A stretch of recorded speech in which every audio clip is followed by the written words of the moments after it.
This is a Film Stories original podcast.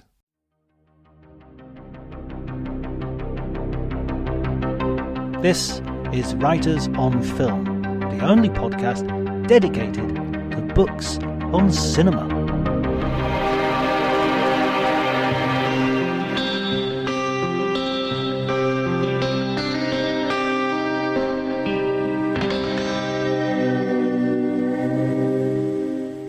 Hello everybody and welcome to Writers on Film. My name is John Bleasdale and I am delighted today to be joined by Mike Miley, who teaches literature at Metairie Park Country Day School and has written several books, Truth and Consequences, game shows in fiction and film, and is the co-editor of Conversations with Steve Erickson.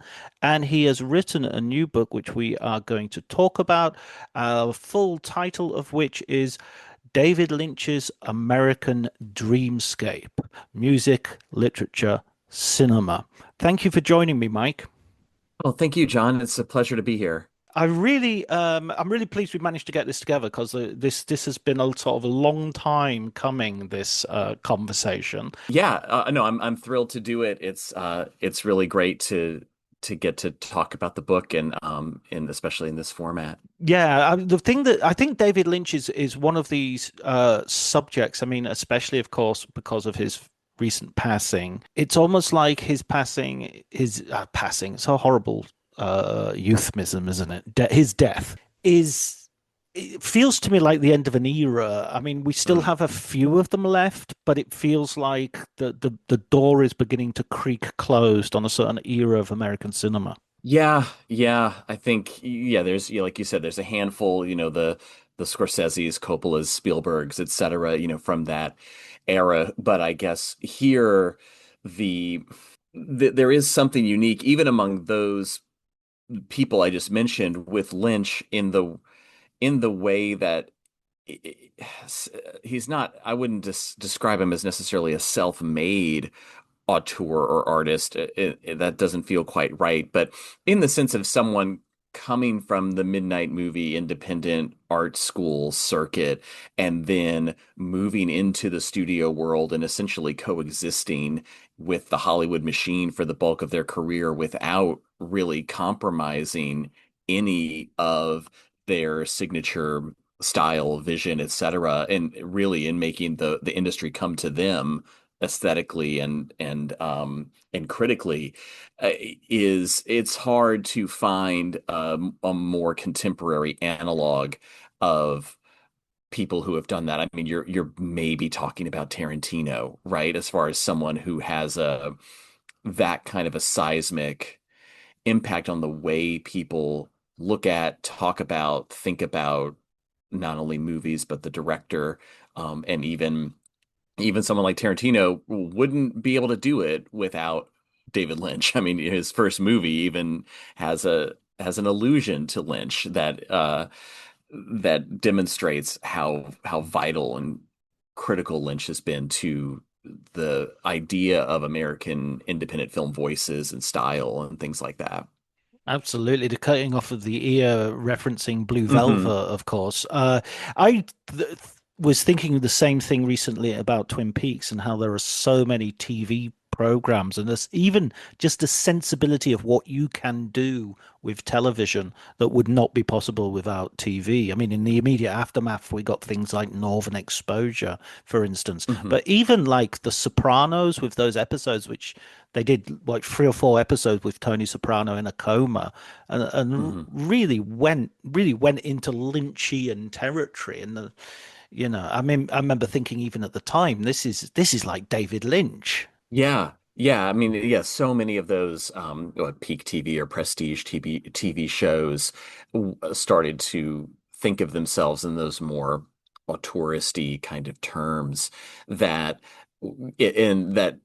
even though they take some of those formal approaches or things like that, none of them get as formally daring as that last episode of the original run of Twin Peaks. That's, as formally experimental as anything in Eraserhead or Fire Walk with Me, and it was on ABC.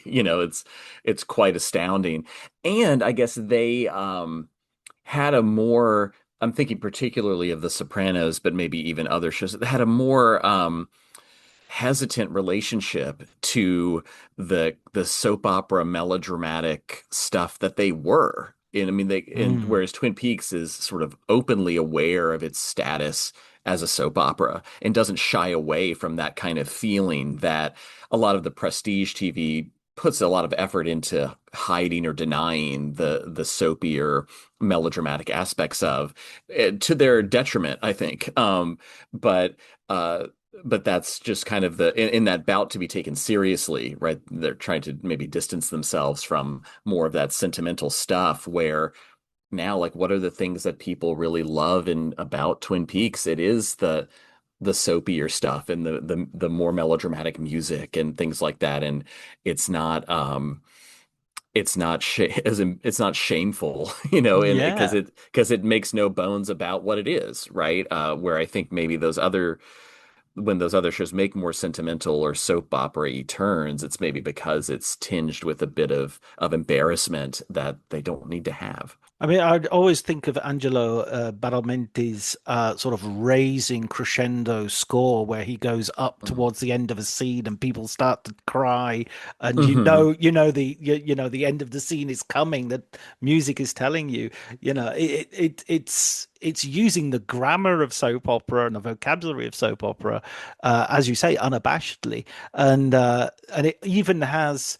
I mean, it does one of those things you get in very few TV shows, which it has a TV show in the TV show with Yeah. Invitation to Love playing on on the screen. And I was always thinking, oh, I bet David Lynch and Mark Frost, being who they are, they've got scripts for the whole run of Invitation to Love. Yeah, I think there was a plan to make that a bigger thing, or there were talks about making it a bigger thing in the second season, but it just never really got the traction or went, they went in different directions. But yeah, that kind of that meta level that we think arrives later in television, it's very much there. I mean, it's maybe too nascent of a form and not developed as self-consciously, but it's there, and it's deliberate, and yeah, it's these fun things where it can still laugh at itself and poke fun at itself and still be the thing it's trying to be. That both and quality that runs throughout the show and throughout all of Lynch's work is kind of the thing that makes him, where so many other works gonna give us one or the other. His, in these dichotomies and binaries and stuff, his work is always, no, they're both present all of the time, mutually dependent, perhaps inseparable, perhaps all the same thing. And like we just get that throughout all of the work. And yeah, it's even there in something like Invitation to Love, right? The show is a soap opera and a parody of soap operas, and it doesn't have a problem with being both. How did you first sort of come across Lynch? What's your sort of encounter with him? Oh yeah, yeah. I guess my David Lynch origin story is I saw Dune in the theater when I was 5 years old. I had really liked I thought the poster looked really cool. My folks kind of let me watch whatever I wanted, and I saw this poster. I'm like, oh, I want to see that movie. That looks awesome. And because of course you've got all the Return of the Jedi toys at home at that time, right? So you're into that sort of thing. And I remember kind of like sitting on my aunt's lap, and when Baron Harkonnen like floats and all the stuff starts to ooze out of him, I was out the door, and like that's too much. I didn't normally get too scared and do things like that, but that was, Lynch scary and like regular movie scary are very different to even a 45-year-old, let alone a 5-year-old. But I wound up seeing the movie. I'm probably going back in and finishing it and seeing the movie a lot growing up. I think the second thing of his I saw was The Elephant Man when it was on like American Movie Classics or something like that when I was in the sixth grade. And then around the time that um, Reservoir Dogs came out, I was starting to get more into film and was reading stuff about movies. And of course, if you're read anything about cool movies or midnight films or whatever, David Lynch's name's going to come up. And so from there, I don't remember where I went necessarily next in there. It may have been Blue Velvet or Wild at Heart. It was probably one of those two. And then I was kind of on the train. I remembered Twin Peaks being a thing when I was growing up, but it was more like, oh, that's a thing that adults are into. And so I never watched it. I just remember being at like a friend's house for a sleepover and the parents were like, "Oh, we got to watch Twin Peaks," or that kind of thing. So it wasn't until I was later in high school and started I was renting the VHS tapes of Twin Peaks to watch it, but you couldn't, at least where I was growing up, they didn't have the full series on VHS available for rent. You could get the pilot and the first season, but then if you wanted the second season, you had to buy this like 6 VHS set that had all the like on the slow speed, like the crappier speed for Mm. the videos for the video quality. I had to buy that from like the movie store in the mall, Suncoast Movies. I saved up money my junior year of high school and bought, like, took my birthday money and bought the Twin Peaks box set so I could see the whole thing. And that's so wild because I think I'm definitely older than you in that case because I saw Dune when I was still a kid, but I must have been maybe 10 years older, maybe about 12, maybe something around then. And Hmm. I totally remember sort of like the crushing of the mouse in the sort of drink where you Oh sort of yeah, suck at it, sort of yeah. like crushes the mouth, and then you drink the blood of the which to this day is sort of like, wow, that's ingenious. Such an ingenious and disgusting idea exactly at the same time.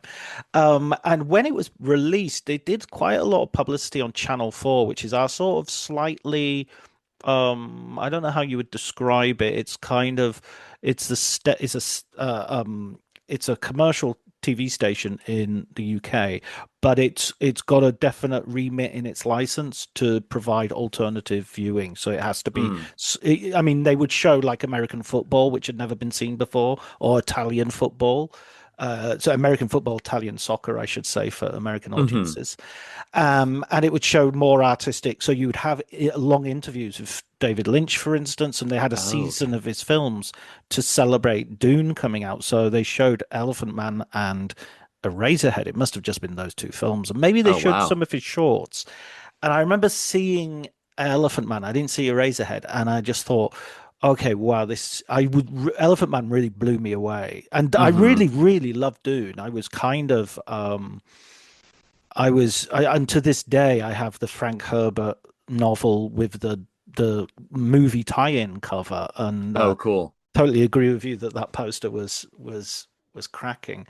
Um, so and sorry, this is a little bit of a long, it's a long question in a way, not really a question either, but I remember when Twin Peaks came out, it was very much suddenly David Lynch was in this mainstream that he had never been. He had sort of won back his reputation with Blue Velvet. Then Twin Peaks was like it was like Who Shot JR?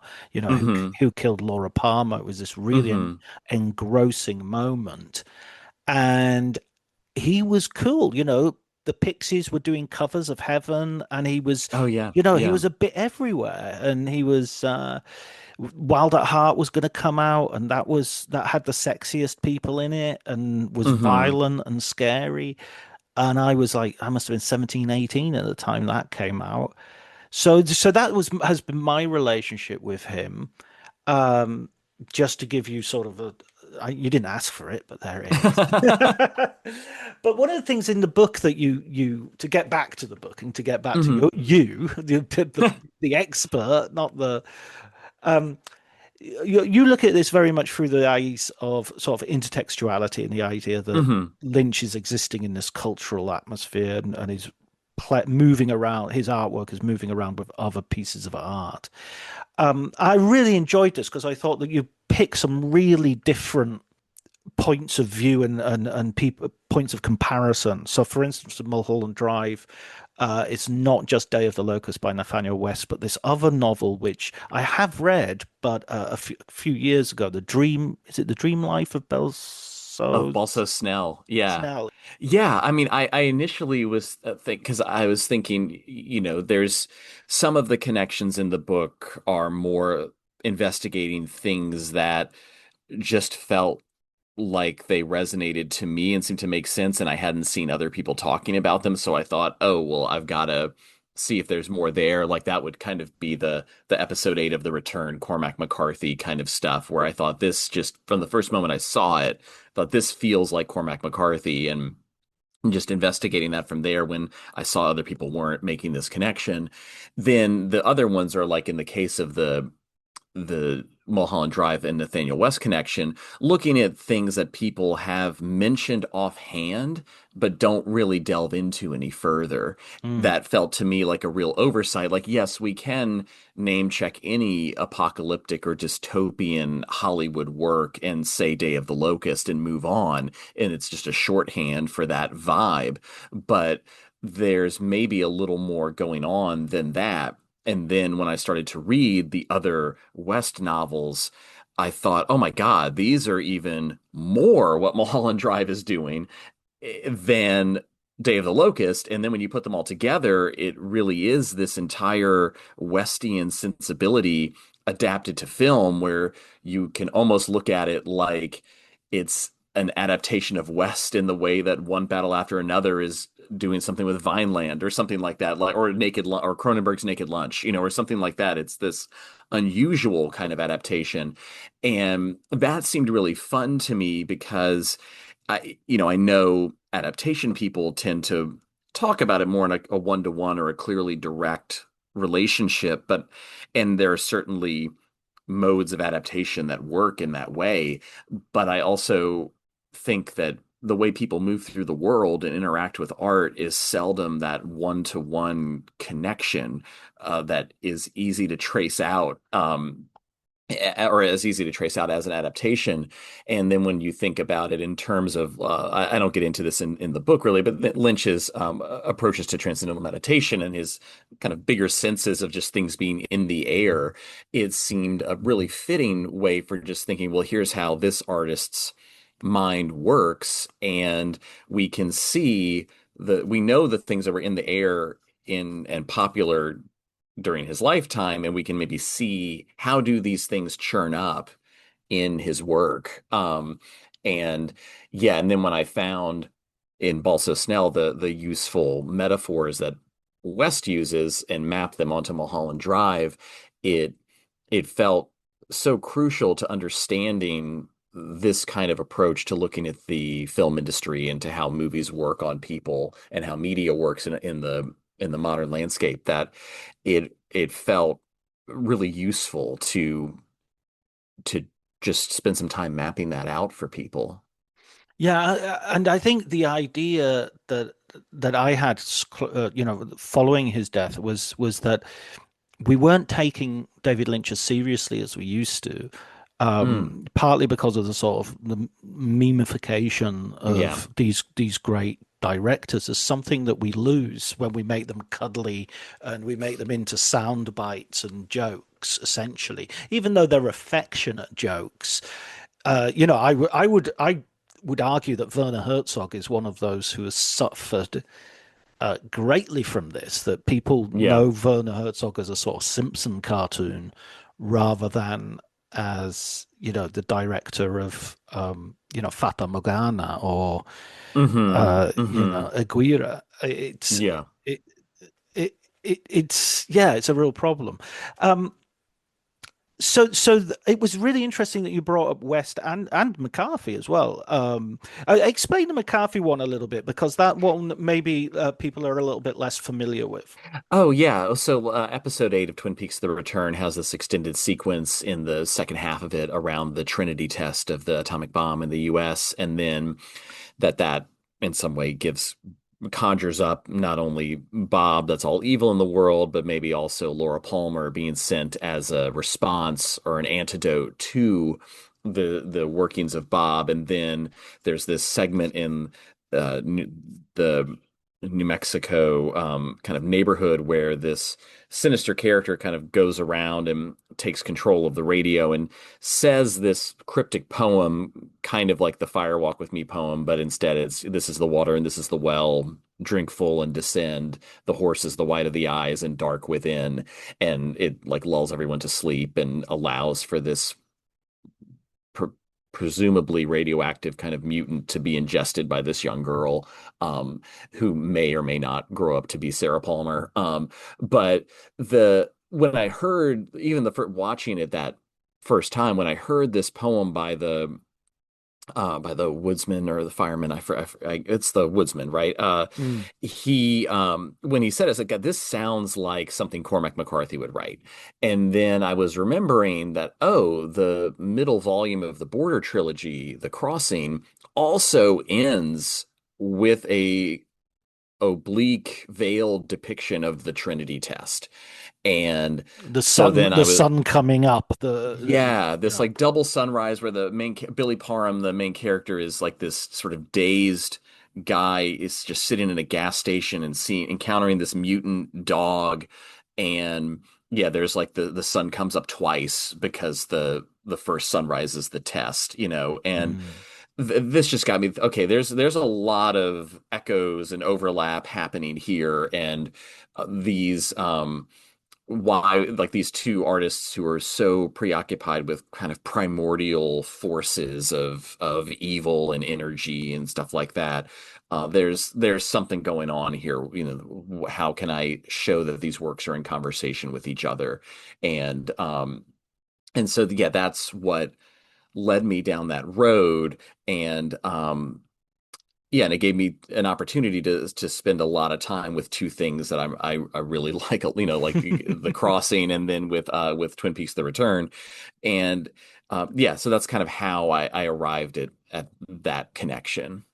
I mean, that was one of the most stunning pieces of television I've ever seen. And I wrote quite recently, I think maybe even yesterday, Jim Jarmusch came out with a comment about the most complete piece of cinema he's seen in recent years has been Twin Peaks: The Return. So Oh, no way. Oh, that's cool. yeah, yeah. So I mean, I think its elevation. I mean, its recognition was almost immediate as an absolute unique work of art, which goes well beyond even the original Twin Peaks as a piece of. I mean, I think that's obviously the first piece of intertextuality that you could talk about really with Twin Peaks: The Return is it has a relationship to its predecessor, which is not as straightforward as just being a continuation or sequel. I mean, I think that's one of the things that you could. Well, I found baffling when at the very beginning of watching it. It was like, well, we're not carrying on the story, or we're not, you know. And yet, with each episode, you sort of it succeeds in relinquishing the need or the desire to do that. Yeah, or maybe even going so far as to interrogate or like even admonish the audience for those desires. And I think Firewalk with Me very much does a similar thing. And I mean, this is what's really fascinating about the Twin Peaks as a body of work is the way that each iteration is a response to the previous version and to the discourse around the previous versions, and for it to happen the return in an age of so much fan service and ideas around continuation of IP, that it's all about just sort of delivering more of the same lore and just giving people the things that they're expecting and stuff like that, which I mean it's certainly heavy on lore. That's definitely the case, but the way that it forces us to confront the things we thought we wanted from this show and realizing how toxic those things are. Because and this is why it needs to be so long with so many things apparently not happening, is to create this productive frustration of, well, why do I want Dale Cooper to come back and save the day? Why am I so dedicated to this idea that some lawman can come in and restore order? Don't you know that's not possible? And then, by the time he does come back, it is fulfilling for a moment, but then the consequences of it are so dire and by then you're really primed to understand how the what the show has to say about the evil that men do and the irreversibility of all of these things and how damaging the desire to control can be and on and on and on, right? And I think that we get sure you could get that in other less frustrating ways for a viewer or for a fan, but I don't think it would be as productive and meaningful because we have to sit with all of these things. And at the same time, we're also sitting with the one way direction of time as we are looking at people who are no longer with us because who are on the show and who have died in between the show being shot and airing, or there's other people who can't be on the show because they have already died. All of that kind of stuff, I think, is also working with it, where we're just being forced to reckon with the things that cannot be undone and how those ram up against the desire to undo things that have been done. And so, of course, what's the biggest can't put the toothpaste back into the tube moment of human history is probably the atomic bomb, right? Like that's like because now like you can't not do that again. Like you can't undo that and the ramifications of doing it stay with you for has a radioactive half-life of millions of years. So like, good luck trying to get you can't even get rid of it even if all the bombs are gone. The after effects, the fallout is still with us. Yes, you have this term. I'm not sure if I remember it correctly. Is it mega object? Oh, the hyperobject. Hyper object. Yeah, Sorry. yeah. It's Yeah. just the scholar Timothy Morton's Mm. work about that.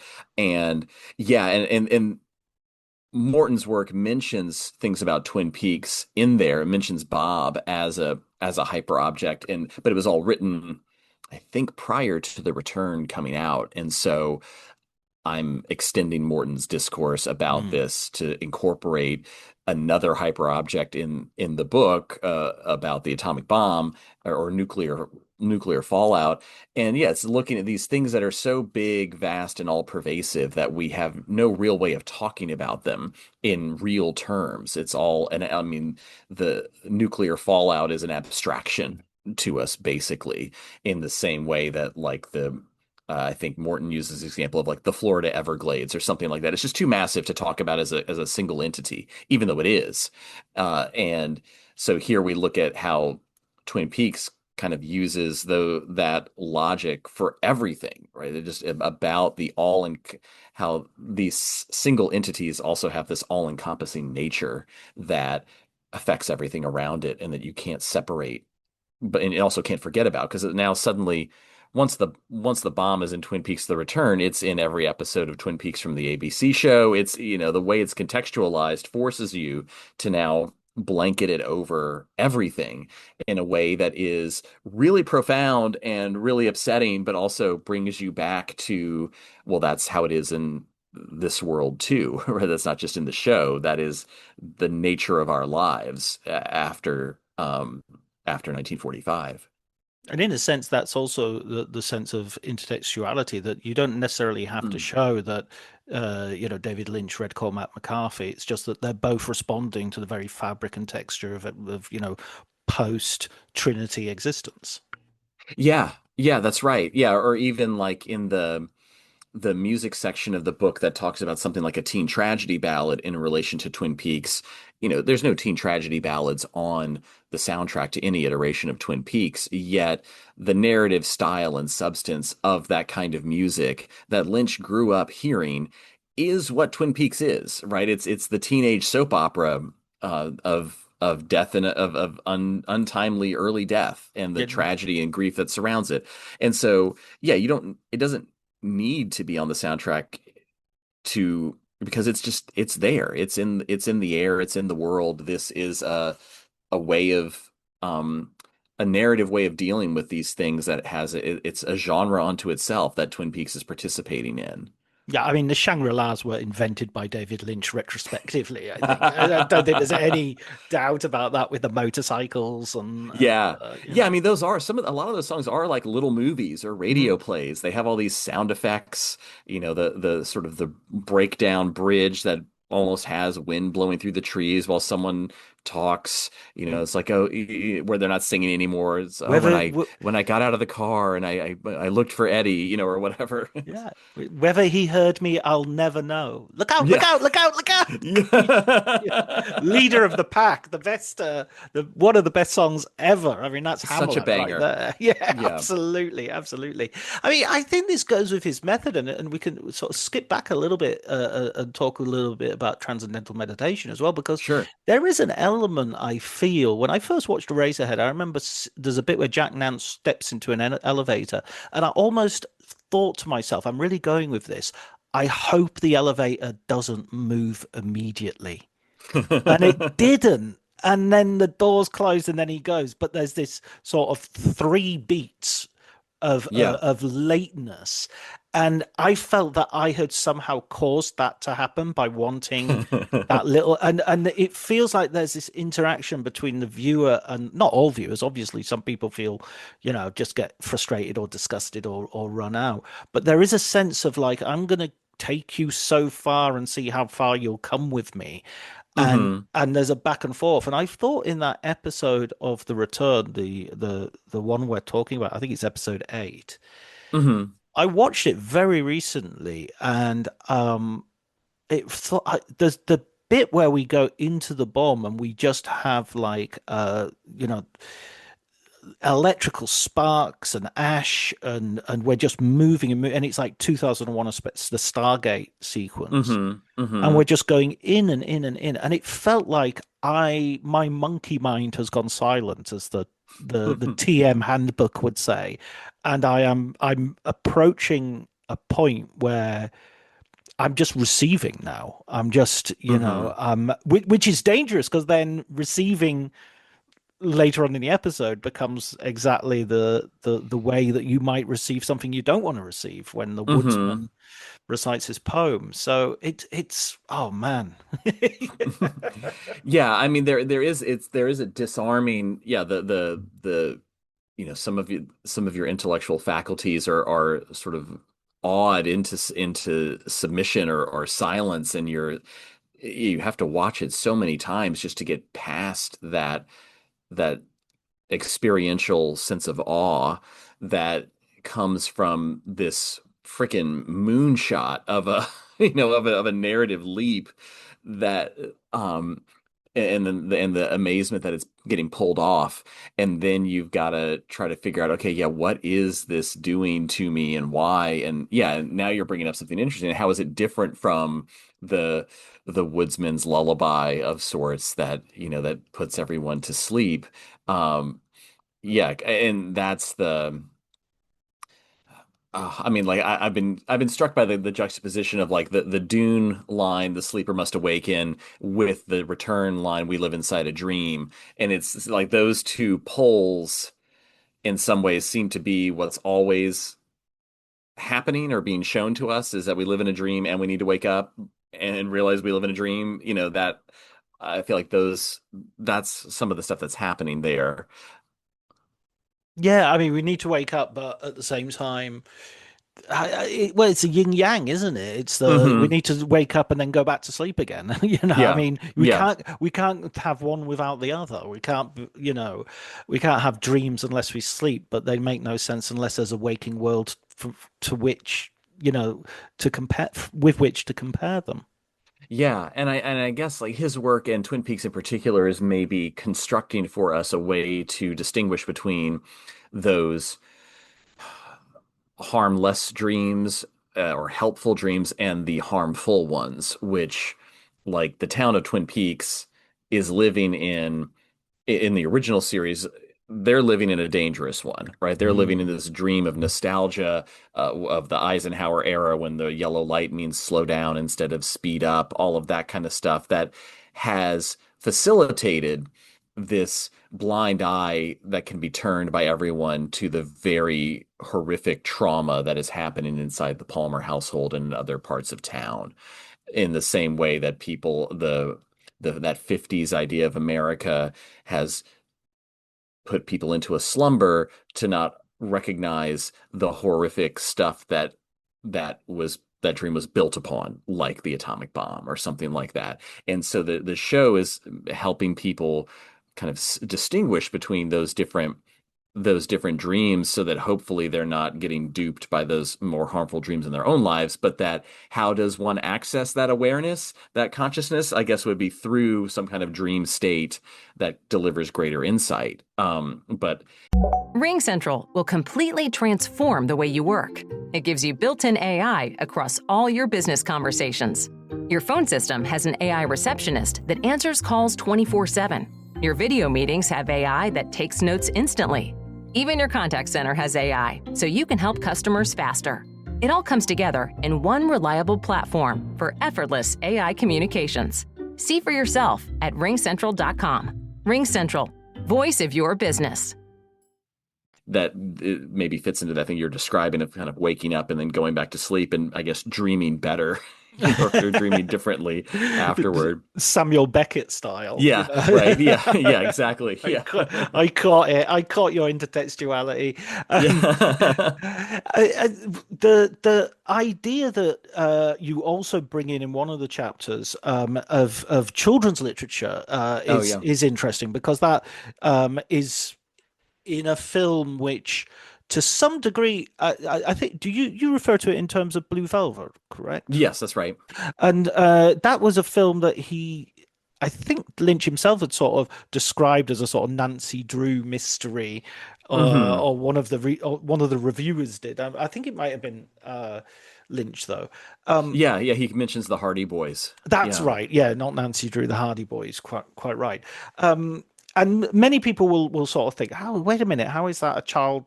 How does that relate to child literature?" So I'll let you take this one.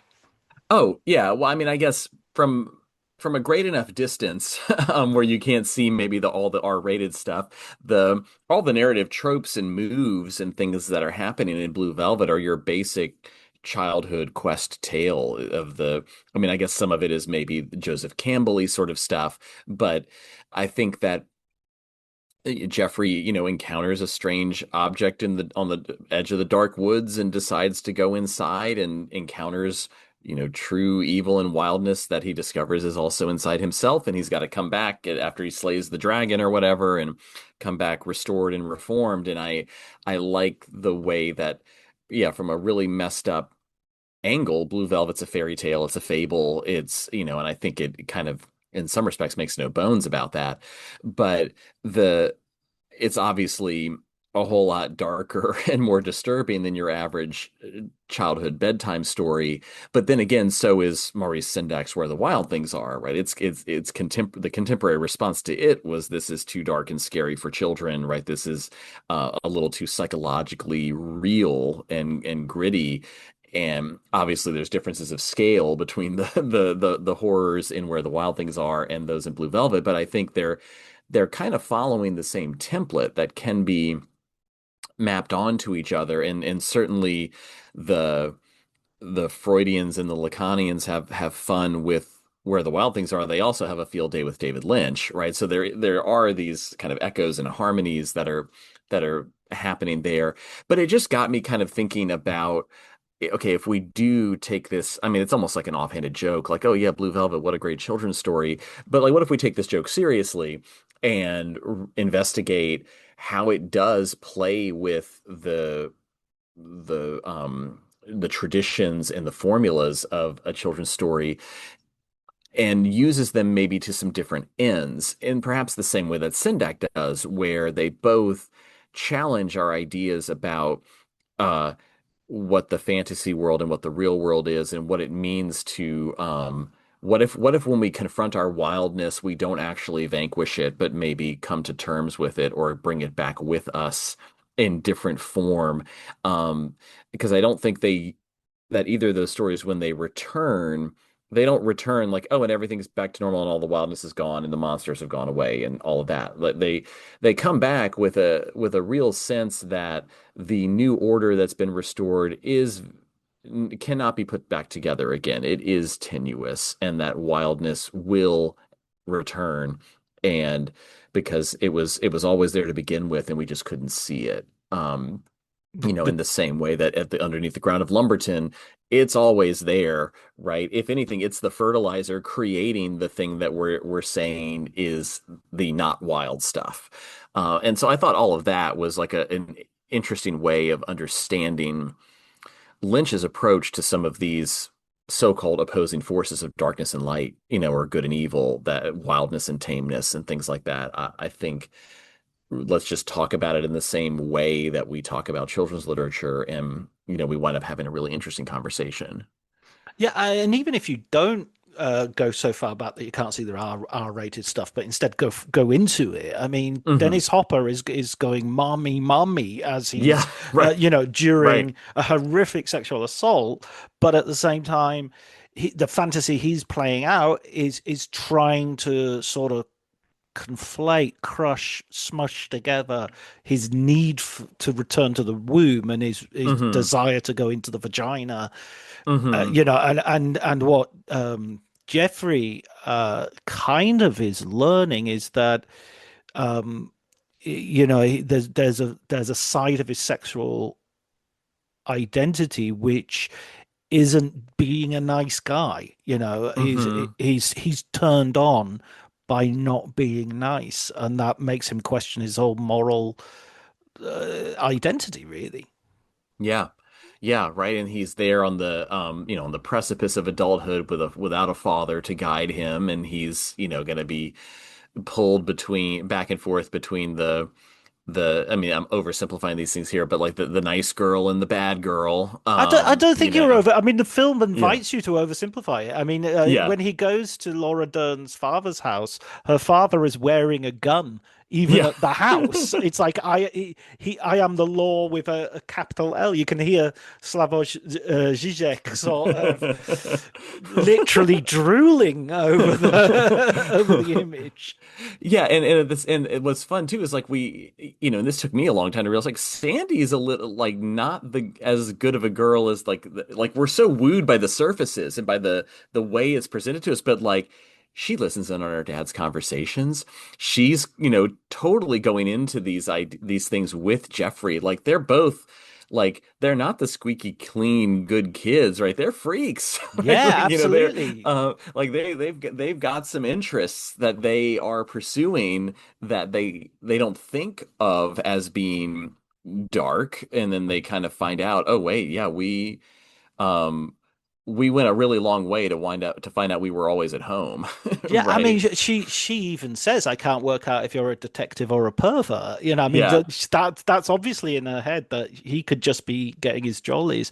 And I mean, I Mm. think I might have even mentioned this on the podcast before, but one of the sort of there are certain scenes in that film which are so funny and so you should not be laughing at exactly the same time. And for Hmm. me, it's always when Isabella Rossellini shows up. Dorothy shows up outside of his house when he's bringing Sandy back. Hmm. And it's just like, what could be the worst possible end to a date?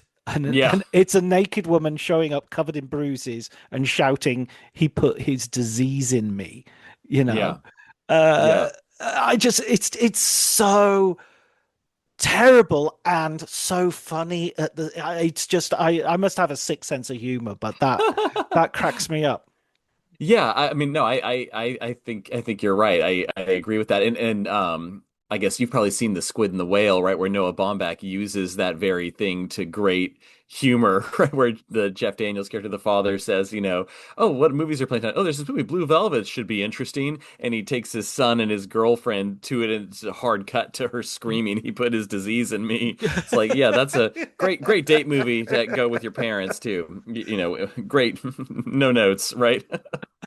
Absolutely, it's genius. I mean, with Wild at Heart and moving on to Lost Highway and Yeah. Mulholland Drive. I mean, Mhm. I remember Wild at Heart didn't get the accolades that Blue Velvet got. It was by Yeah. no means as received solidly. Firewalk with Me at the time was considered a disaster, but has since been very much reappropriated and revalued. Hmm. And personally, I went to see it at the cinema and thought and thought, oh, this is rubbish. I don't know what's going on here, and I'm lost. And I've since rewatched it many times, and it could even be one of my favorite David Lynch films. Yeah. Yeah. Um, Lost Highway was equally, I think, considered something of a mishit when it came out. Hmm. Hmm. And it wasn't really until Mulholland Drive that people sort of turned back to. Did you Yeah. get a sense of that when you were watching them as they were coming out, or how did you feel? Well, I guess some of them I saw in such a clump together that Mm. I mean, certainly I did not like Firewalk with Me the first time I saw it because I was coming right off the heels of binging the original series, and I watched this, and I was one of those people who was like, "Hey, this isn't the thing I wanted. Where's all the cherry pie and snappy jazz songs and things like that? And what's this Chris Isaac, Kiefer Sutherland thing doing here?" And I definitely had that reaction. But then again, I would watch it periodically. For a movie that I claimed to think was really off the mark, I certainly went back to it a bunch to where I maybe wouldn't have seen it in a few years, and in my 20s would still remember some line from the Chris Isaac stuff, like it stuck with me.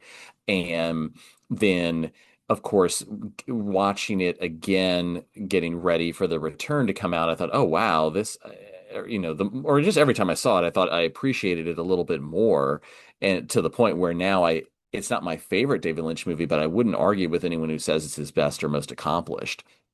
I don't know how much the degree to that depends upon having seen all of the other stuff of Twin Peaks. Like I can't tell anymore, like, does it stand on its own or does it only really have its power in relationship to these other texts that it Mm. is in dialogue with? I don't know. I don't care, right? Like, because I've seen those, so I can, like I'm dialed in. I can really love this. Lost Highway I saw in the theater, and that was I really loved it. And Mm. because I was also, I mean, I was 17 years old. So like I was primed. I was a 17-year-old fan of Nine Inch Nails and Smashing Pumpkins and all of this stuff. I mean, this movie was made in a lab for me. And it was the kind of thing where I grew up in Lafayette, Louisiana, where it did not play in Lafayette, Louisiana. I saw it in New York when this was like the first thing I did for graduating high school. My family, like, we went on a trip to New York. First thing we did was look at the movie listings. Lost Highway starts in an hour. That's what I want to do, and so that's how I saw it. But the With your parents? yeah, yeah, yeah. Oh man, we saw some movies on that trip, John. Okay. That was I took them to Rocky Horror.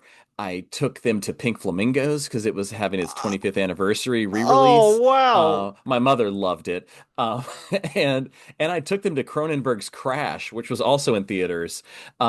They did not like that one so much, and they wanted to leave. And I was like, "Well, I'm staying. Y'all can go if you want." Um, but so yeah, that was quite a trip. But then I had come back to Lafayette as being, the only person who had seen the new David Lynch movie, and it was a matter of waiting for it to come out on VHS, and then every weekend having a different person over to watch Lost Highway and stay up till 3 in the morning talking about it, trying to figure out what it was about, and really learned a lot probably about film language, film study by, watching this movie over and over with a bunch of different people and talking about how do we put all these different pieces together. And so I guess in hindsight, I realized that that wasn't a movie people really respond as many people responded to it. But I was like the perfect target for that Mm. movie at that point, which also made me the worst target for the Straight Story 2 years later, right? Where I'm just like, oh, what is this G-rated David Lynch movie? I'm 20 years old and like edgy. This isn't, this is dull. And I think this is the movie that in 10 years from now is going to be in a top three David Lynch movie conversation, probably. Like we're not there yet, but I think that's going to be where discussion goes. And then Mulholland Drive, that one, um, that one, uh, I this is maybe this is a longer story, but so I was a first year directing fellow at the American Film Institute when Mulholland Drive came out, and every week at the AFI they would have uh, a film screening of a new movie with they called it the Harold Lloyd Masters Seminar, and they'd have a filmmaker come and talk about the movie right after you watch it. It was usually a new movie that was about to come out. So 2 weeks before Mulholland Drive came out, we saw Mulholland Drive on campus, and David Lynch came and did a Q&A. Oh, And wow. I mean, I think at the time, you know, I mean, what a horrible room to see Mulholland Drive with a bunch of film students who only like the movies they make, um, but uh, but and don't really are offended with the idea of having to watch other ones made by other people who aren't as cool as they are. So I mean, I remember at the time being struck by the it feeling like, oh, you can tell this is like a TV pilot that got turned into a movie, like feeling more of that episodic, choppy kind of stuff, but being higher on it than a lot of my peers were, because I mean, there's just things in there that are undeniable, right? The Winkies scene, the Club Silencio scene. I mean, the entire, final half hour.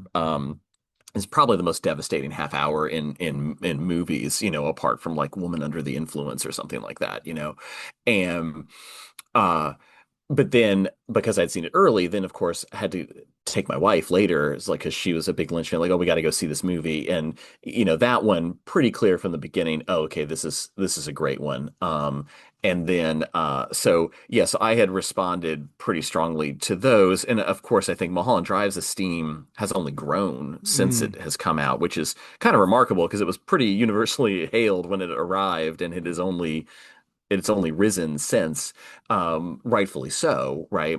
And then, I mean, I was on the Inland Empire train very early. Like I remember seeing that in the theater and just being blown away. That one, the end of that movie, I find, I mean, it moved me to tears when I saw it in the theater. And like, I think the entire Inland Empire chapter in this book is me trying to explain to myself why the end of that movie makes me cry, and that's just sort of because that felt similar to Twin Peaks: The Return. Like those two works feel like this compendium, like where Lynch is really taking everything in his career and putting it all together in this new context that makes you, appreciate and engage with that film, but it's also making you think about all of his other work up to that point. And Inland Empire, for me, has this moment in it that explains why people even bother doing any of that stuff in the first place. Like why make art to begin with? Inland Empire is the most powerful example of why, I think, for to me. So yeah, so that's a very long answer to your question, but like that's kind of how I encountered each of his subsequent movies. Once I had kind of known who he was and known this is somebody I really like, and kind of going in knowing I'm going to see a David Lynch movie. That was sort of where I went with them. I love that what you just said about, writing that entire chapter to justify, or not to justify, but to explain to yourself or work through why it hits you so much in the feels, as the Mhm. kids say. Mhm. I mean, Yeah, it's right. I mean, I think that's what all um academics should sort of admit to the world is that the things that excite them most are things that excite them most, as in things that generate emotional responses and intellect, and that's not necessarily separate from an intellectual response. If something really interests me intellectually, it comes with excitement. It doesn't. Hmm. Hmm. It's not a raising of an eyebrow. It's like, wow, this is so fascinating. Um, and I love the fact that with your book you have this real sense that there is this sort of thing called Lynchian, but it exists within an American context. It exists within an artistic context with all these other, as you point out in, in Wild at Heart chapter with the music and with the, we mentioned in Lost Highway as well how much of the music went into that, and the Inland Empire, pointing to the summation level of that piece of work. I mean, in a way, that's what Twin Peaks: The Return and Inland Empire sort of both fitting bookends to his career, because they kind of are looking back and yet moving forward at exactly the same time. Yeah, I mean, what a gift, right? To be able to, because not every artist gets to do that, right? Either because they don't know that this thing they're going to make is going to be the last thing, or they aren't given the resources to do it, or don't have a way to wrap their head around it necessarily. And what a gift that one of the more singular filmmakers of our time was able to do that, right, twice. I mean, because really, like, Inland Empire would have been adequate enough for that kind of harnessing of all of the stuff, but then The Return does that even to an even greater degree, and with a more familiar and accessible text, right? So it's just wild that that he was able to do that, not once but twice. And yeah, I think it's important to look at, like, in the way, the thing that you were talking about is sort of that it also be not just Lynchian but American, because this is where I guess I have that um tenuous relationship with auteurism. I'm probably way more of an auteurist than a lot of academics are. I know it's not super fashionable, but, like, I think with my film production background, I'm like, yeah, I mean, like, we can talk about these theories and other forces as much as we want, but on the day, on set, 100 people are looking at one person and asking them what the decision should be, or what the next thing is. And so, like, at a certain bedrock level, like, I on that level, I can't walk away from auteurism, like, because there is a single human being making a decision on the day.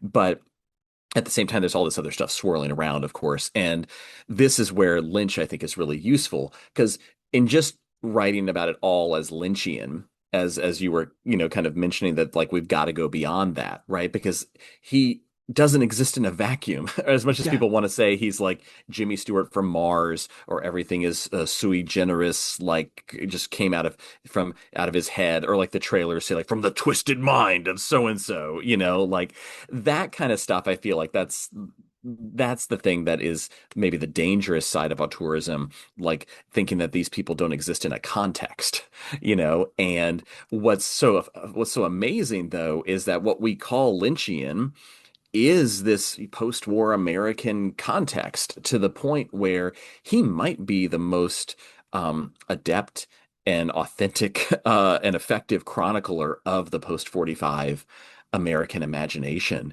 Like, he maybe gets it in a greater way than anyone else. And so, but we can't really appreciate that if we only talk about him as Lynchian, as though everything he does can only be Lynchian, or like you were saying, kind of the memification of Lynch or Herzog, where everything Herzog says is, oh, that's such a Werner Herzog thing. And, like, that's accurate to a point, but at a certain point, it's very limiting in terms of understanding the full scope of his art. It's not just the boundaries of his own mind. It is in dialogue with and responding to all of these amazing, incredible changes and forces in the world. And man, what a loss if we didn't talk about those things when we're talking about his work. And I think what's great about The Return, maybe with that stuff about the atomic bomb, is he redirects that conversation back to that in a way that is, of course, more powerful than any scholar could redirect it. He said, like, I've been talking about this. I am thinking about this all the time, in a way that he's gestured toward those sorts of things with, like, Elvis and Wild at Heart or something like that. But, like, the atomic bomb is on a different level, that really asks us to think about his work as American in a way that maybe people haven't been as deliberate about, and and now I think we have to be, and that's all the better for the work and for our understanding of the American imagination. Absolutely. I mean, it reminds me of David Foster Wallace writing that little essay and talking about him being, America's only surrealist.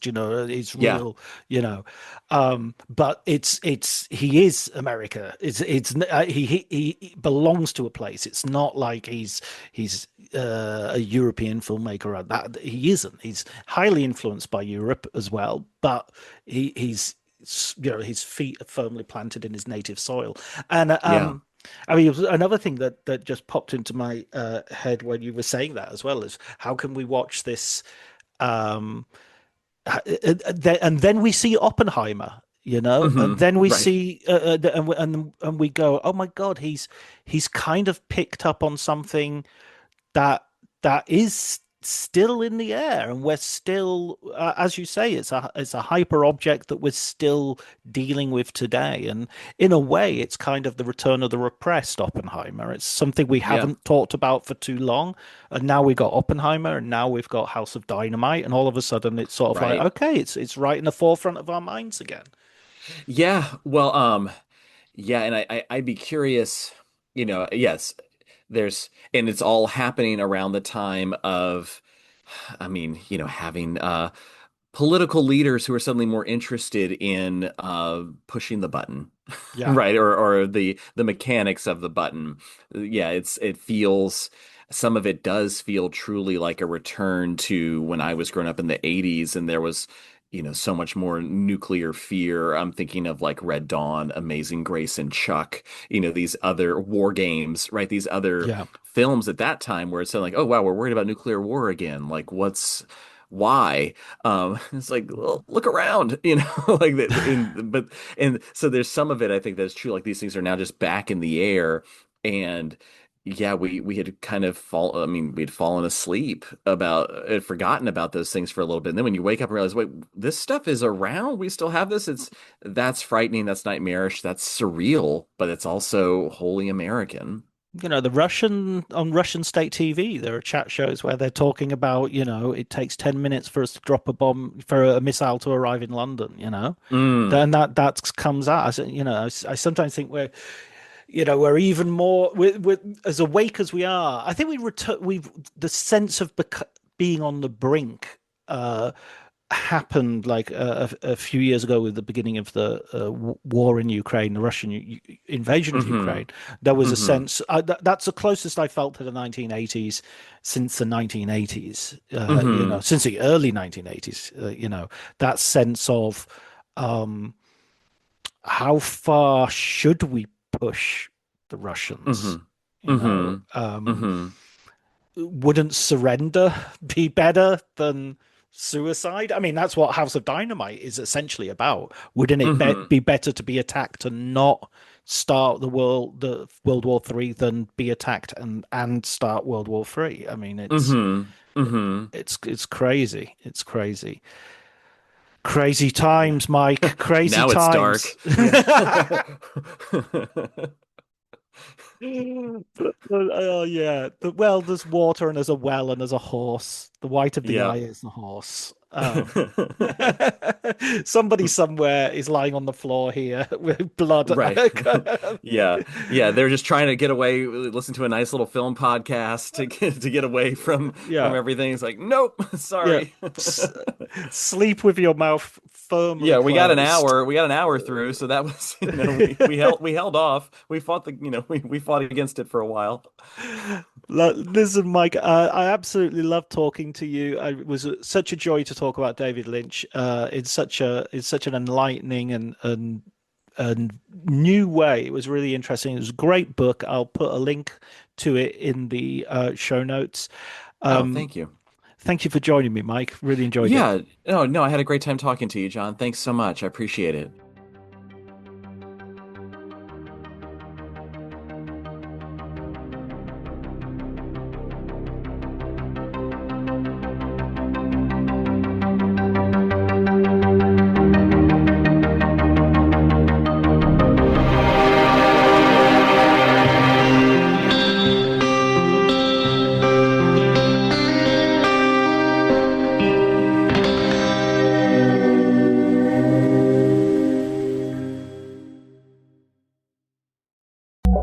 RingCentral's AI receptionist uses voice AI to answer on the first ring, so you'll never miss a call again.